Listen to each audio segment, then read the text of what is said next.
عاشق کہتے ہیں نا، عشق سرکار کی ایک شمع جلا لو دل میں، عشق سرکار کی ایک شمع جلا لو دل میں، بعد مرنے کے لحد میں بھی اجالا ہوگا۔ یہ جو حضور کی محبت کی شمع ہوگی، اس سے قبر روشن ہو جائے گی۔ اللہ اکبر۔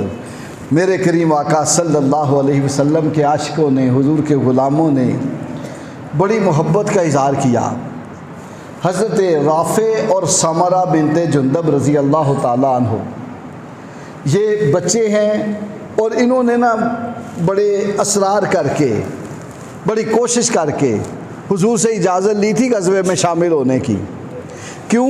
ان کی والدہ نے کہا تھا کہ بیٹا حضور سے اجازت لو، غزوے میں ضرور جاؤ، حضور کے شانہ بشانہ لڑو، حضور کے قدموں پہ قربان ہو جاؤ۔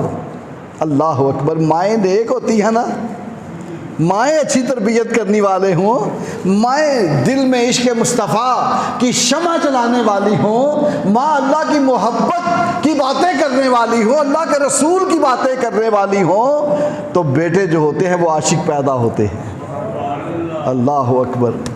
ہاں، جیسے ماں نے تربیت کی، ماں نے اصرار کیا، سمجھایا، تو بچے آئے، حضور اجازت نہیں دے رہے تھے، کہا حضور میں بڑے اچھے تیر چلاتا ہوں، اس کو اجازت ملی۔ دوسرے کہا حضور کشتی میں اسے گرا دیتا ہوں، اس کو بھی اجازت مل گئی۔ ماں اچھی تھی، اولاد بھی اچھی تھی۔ ایک دن بابا فرید رحمۃ اللہ علیہ، کتابوں میں لکھا ہے کہ بابا فرید رحمۃ اللہ علیہ اس زمانے کے بہت بڑے ولی ہوئے ہیں، بہت اونچا مقام پایا ہے انہوں نے اولیاء میں۔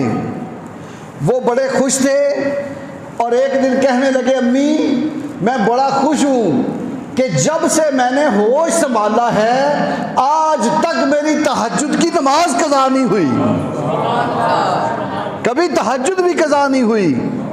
جب انہوں نے یہ بات کی تو والدہ فرمانے لگی بیٹا یہ تیرا ہی کمال نہیں، اس میں میرا کمال ہے، اس میں میرا کمال ہے۔ کہا امی سارے کمال ہی آپ کے ہیں، دعائیں آپ کی ہیں، مہربانیاں آپ کی ہیں، لیکن آپ کس کمال کی طرف اشارہ کر رہی ہیں؟ آپ کی والدہ فرمانے لگی کہ بیٹا تو کہتا ہے جب سے میں نے ہوش سنبھالا ہے آج تک میری تہجد کی نماز کبھی قضا نہیں ہوئی، سن میں نے کبھی بھی تجھے بے وضو دودھ نہیں پلایا تھا۔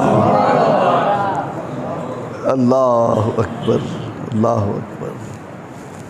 حضرت ابو البیاں رحمۃ اللہ علیہ آپ فرمایا کرتے تھے نا، جب ماں نیک ہوگی بیٹا نیک ہوگا، ماں صالحہ ہوگی بیٹا صالح ہوگا، ماں ساجدہ ہوگی بیٹا ساجد ہوگا، ماں قاریہ ہوگی بیٹا قاری قرآن ہوگا، ماں عالمہ ہوگی بیٹا عالم ہوگا، ماں ولیہ ہوگی بیٹا ولی ہوگا، ماں حوا ہوگی بیٹا شیس ہوگا، ماں ہاجرہ ہوگی بیٹا اسماعیل ہوگا، ماں سارہ ہوگی بیٹا اسحاق ہوگا، ماں مریم ہوگی بیٹا عیسیٰ ہوگا، ماں آمنہ ہوگی بیٹا نبیوں کا تاجدار محمد مصطفیٰ ہوگا، اور ماں فاطمہ ہوگی بیٹے سید الشہداء ہوگا۔